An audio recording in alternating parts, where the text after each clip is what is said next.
Alors, dans cette vidéo numéro 3 de notre série consacrée au partage du pouvoir politique et financier, nous allons parler de l'intrication entre démocratie directe et allocation universelle. Intrication qui a deux propriétés importantes.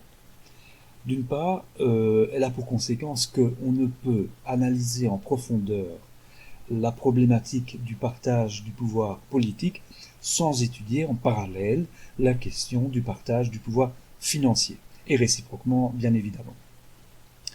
D'autre part, cette intrication est caractérisée par une dynamique d'évolution parallèle entre démocratie directe et allocation universelle, avec des effets de rétroaction qui font que la réalisation de la démocratie directe va favoriser celle de l'allocation universelle, qui à son tour stimulera le développement de la démocratie directe, qui à son tour, etc., etc.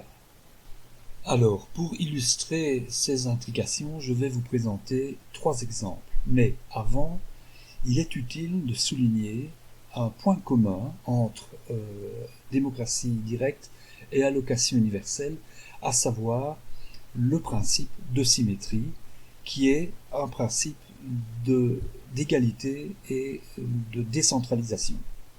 Alors, au niveau de la démocratie directe, le principe de symétrie signifie que chaque citoyen a la liberté, la possibilité de participer directement à la gestion des organisations ouvertes, qu'il s'agisse d'associations locales ou nationales, de coopératives publiques ou au niveau global de l'État. Et au niveau de l'allocation universelle, le principe de symétrie signifie, du moins dans notre modèle synthétique d'allocation universelle, le principe de symétrie signifie que la création monétaire est fixée de façon objective, en l'occurrence par la formule du taux de croissance universel de la masse monétaire.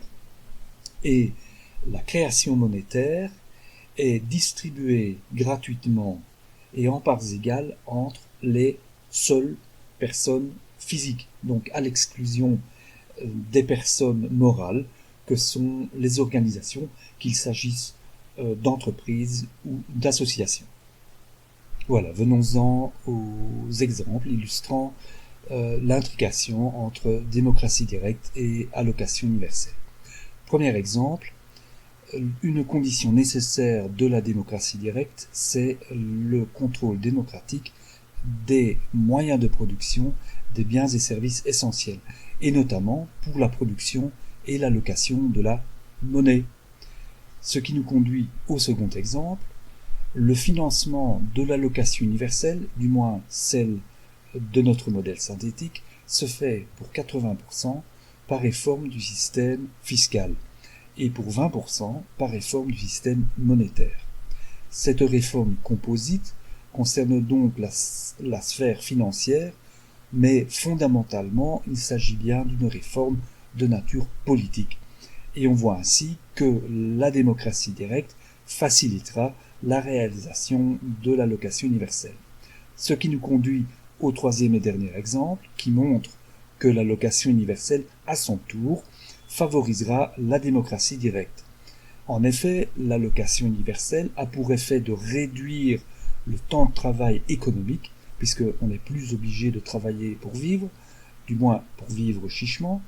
Par conséquent, l'allocation universelle va libérer du temps pour le travail politique, favorisant ainsi la participation de chaque citoyen à la démocratie directe. Voilà, cette vidéo est terminée. Pour en savoir plus, rendez-vous sur mon site portail jorté.net. Et je vous donne donc également rendez-vous pour la vidéo numéro 4 de cette série consacrée au partage du pouvoir politique et du pouvoir financier.